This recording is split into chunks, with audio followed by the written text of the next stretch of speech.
सबसे पहले बात करेंगे भारत के पूर्व प्रधानमंत्री डॉक्टर मनमोहन सिंह की, जो अब नहीं रहे। गुरुवार को 92 साल की उम्र में आखिरी सांस ली, दुनिया को अलविदा कह गए। उनके निधन की खबर से पूरे देश में शोक की लहर फैल गई। पूर्व पीएम मनमोहन सिंह के निधन पर प्रधानमंत्री मोदी ने उनके आवास पर जाकर उन्हें श्रद्धांजलि दी। इस मौके पर उनके साथ गृहमंत्री अमित शाह और जेपी नड्डा भी नजर आए। पीएम मोदी ने पूर्व पीएम को श्रद्धांजलि देने के बाद उन्हें याद करते हुए एक वीडियो संदेश जारी किया। इस वीडियो संदेश में उन्होंने कहा कि डॉक्टर मनमोहन सिंह का जाना हमारे लिए बड़ी क्षति है। विभाजन के उस दौर में बहुत कुछ खोकर भारत आना और यहाँ जीवन के हर क्षेत्र में उपलब्धि हासिल करना ये कोई सामान्य बात नहीं। उन्होंने हमें सिखाया कि हम अभाव और संघर्षों के ऊपर उठकर कैसे ऊंचाइयों को हासिल कर सकते हैं। उनका जीवन ये सीख आने वाली कई पीढ़ियों को देता रहेगा। पूर्व प्रधानमंत्री डॉक्टर मनमोहन सिंह जी के निधन ने हम सभी के हृदय को गहरी पीड़ा पहुंचाई है। उनका जाना एक राष्ट्र के रूप में भी हमारे लिए बहुत बड़ी क्षति है। विभाजन के उस दौर में बहुत कुछ खोकर भारत आना और यहां जीवन के हर क्षेत्र में उपलब्धियां हासिल करना ये सामान्य बात नहीं है। अभावों और संघर्षों से ऊपर उठकर कैसे ऊंचाइयों को हासिल किया जा सकता है, उनका जीवन ये सीख भावी पीढ़ी को देता रहेगा। पूर्व प्रधानमंत्री डॉक्टर मनमोहन सिंह के पार्थिव शरीर को आज उनके 3 मोतीलाल नेहरू रोड स्थित आवास पर ही रखा गया। कल यानी शनिवार को सुबह 8 बजे पार्थिव शरीर को कांग्रेस मुख्यालय ले जाया जाएगा, जहां पर कांग्रेस के कार्यकर्ता श्रद्धांजलि देंगे और यहीं से उनकी अंतिम यात्रा भी निकलेगी। कल सुबह 11 बजे पूर्व पीएम मनमोहन सिंह का अंतिम संस्कार हो सकता है। कांग्रेस मुख्यालय में उन्हें अंतिम विदाई दी जाएगी। केंद्र सरकार ने भी पूर्व पीएम के निधन पर 7 दिन के राष्ट्रीय शोक की घोषणा की। बताया गया कि उनकी एक बेटी विदेश में है और उनके आने के बाद ही डॉक्टर मनमोहन सिंह को अंतिम विदाई दी जाएगी। उनके निधन पर पीएम मोदी, केंद्रीय रक्षा मंत्री राजनाथ सिंह, नितिन गडकरी समेत कई दिग्गजों ने दुख जाहिर किया। उनको योगदान को याद किया। उनको सम्मान देने के लिए भारतीय क्रिकेट टीम के खिलाड़ियों ने बॉक्सिंग डे टेस्ट में काली पट्टी बांधकर आज खेला। प्रधानमंत्री नरेंद्र मोदी डॉक्टर मनमोहन सिंह को याद कर भावुक हो गए। राष्ट्रपति द्रौपदी मुर्मू ने उनके आवास पर पहुंचकर उन्हें श्रद्धांजलि दी। उनका निधन का समाचार सुन करके गहरा आघात लगा है। ईश्वर से प्रार्थना करते हैं कि उनकी मृत आत्मा को, उनके सोल को शांति प्रदान करें। बहुत बड़ी कमी आएगी। उनको इकोनॉमिस्ट के रूप में दुनिया में जाने जाते थे।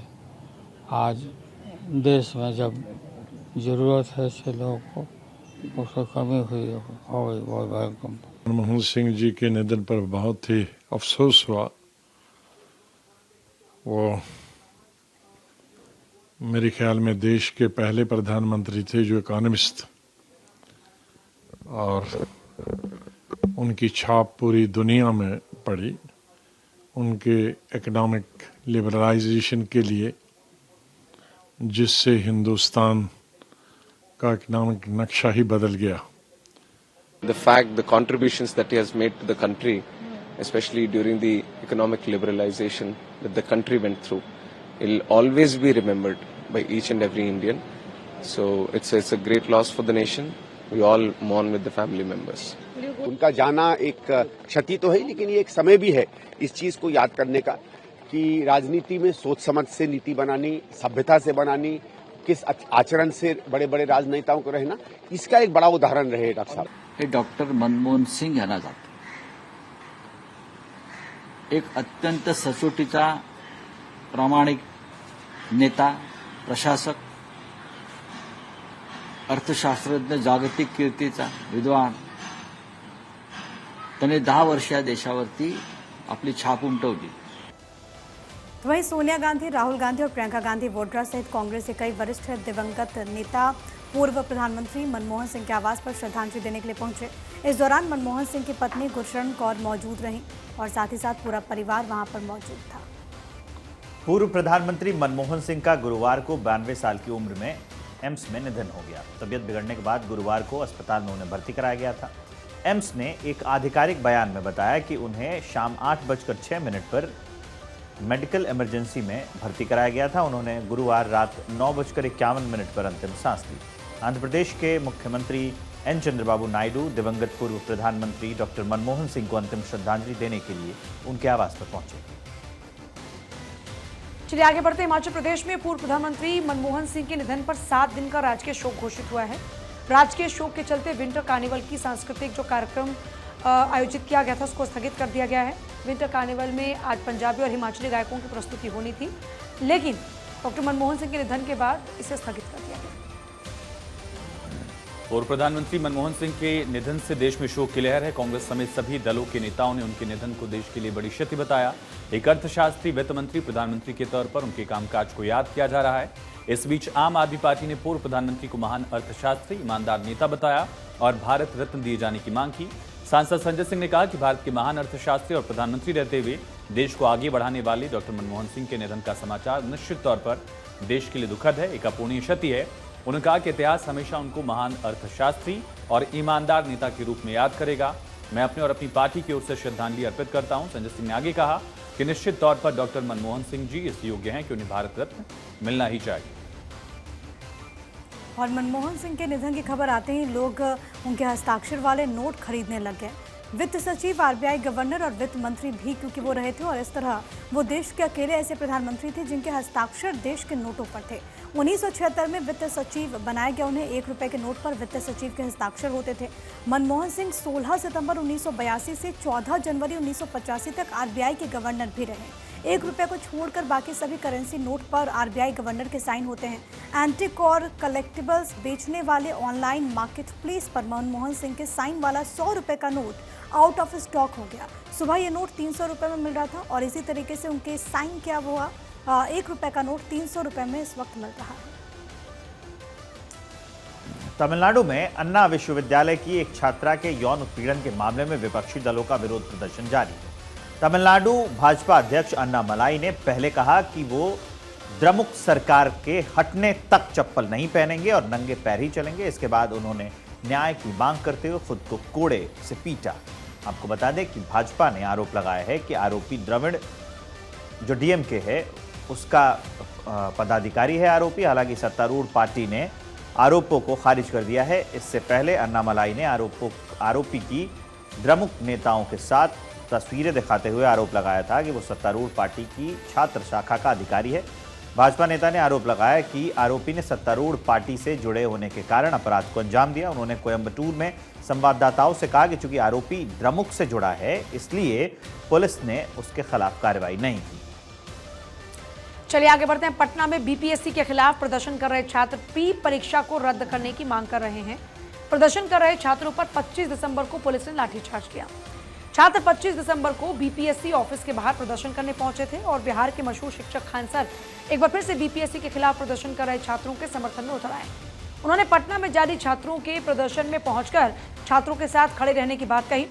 आपको ये बताते चलें कि 25 दिसंबर को बीपीएससी के खिलाफ जारी प्रदर्शन में शामिल होने पर जो छात्र थे उनको पुलिस की लाठीचार्ज का सामना करना पड़ा और ये पहला मौका है जब खान सर छात्रों के साथ एक बार फिर से खड़े नजर आ रहे हैं।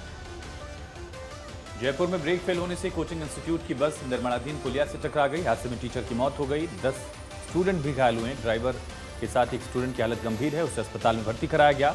बस में 30 बच्चे सवार थे। हादसा चौमू में नेशनल हाईवे 52 पर भोज लावा कट पर शुक्रवार सुबह 9:30 बजे हुआ।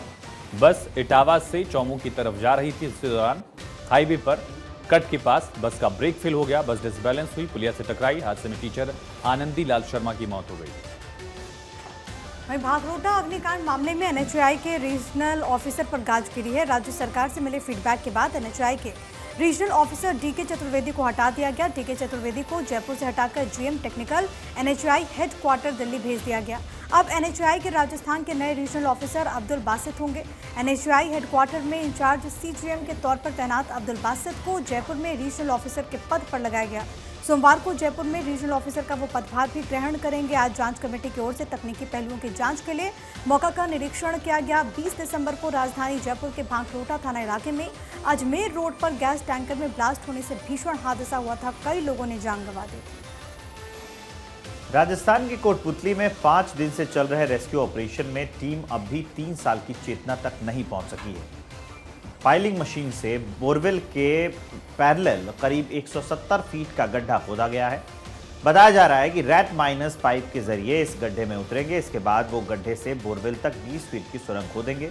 इस पूरे ऑपरेशन में जिला प्रशासन के अब तक के सभी प्लान फेल हो गए हैं। कितरपुरा के बढ़ियाली की ढाड़ी की चेतना सोमवार को 700 फीट गहरे बोरवेल में फंस गई थी। बीते 3 दिन से मासूम 120 फीट की गहराई में अटकी हुई है। करीब 96 घंटे से भूखी प्यासी चेतना की कंडीशन को लेकर अधिकारी अभी चुप हैं। कोई मूवमेंट वो नहीं कर रही है। और चलिए आगे बढ़ेंगे। परिवहन विभाग के पूर्व आरक्षक सौरभ शर्मा की मुश्किलें लगातार बढ़ती जा रही हैं। भोपाल डिस्ट्रिक्ट कोर्ट ने उसकी अग्रिम जमानत याचिका को खारिज कर दिया। सौरभ ने गुरुवार को अपने वकील राकेश पाराशर के जरिए अग्रिम जमानत याचिका लगाई थी। इस बीच ईडी ने सौरभ के घर और ठिकानों पर छापेमारी की है। ईडी की टीम सुबह भोपाल और ग्वालियर स्थित सौरभ के घर पर और दफ्तर पर पहुंच गई। लोकायुक्त और आयकर विभाग के बाद अब ईडी भी इस मामले की जांच कर रही है। 19 दिसंबर को लोकायुक्त पुलिस ने पूर्व आरक्षक सौरभ शर्मा के घर और दफ्तर पर छापा मारा। इस दौरान 2 करोड़ 95 लाख रुपए कैश, करीब 2 क्विंटल वजनी चांदी की सिल्लियां, सोने चांदी के जेवरात और कई प्रॉपर्टी के दस्तावेज मिले। उसी रात को भोपाल के मंडोरी के जंगल में एक कार से 52 किलो सोना, 11 करोड़ रुपए कैश। ये कार सौरभ के दोस्त चेतन सिंह की थी। इसके बाद जब्त सोना और कैश के तार सौरभ से जोड़े जाने लगे। ईडी ने सौरभ पर केस भी दर्ज किया।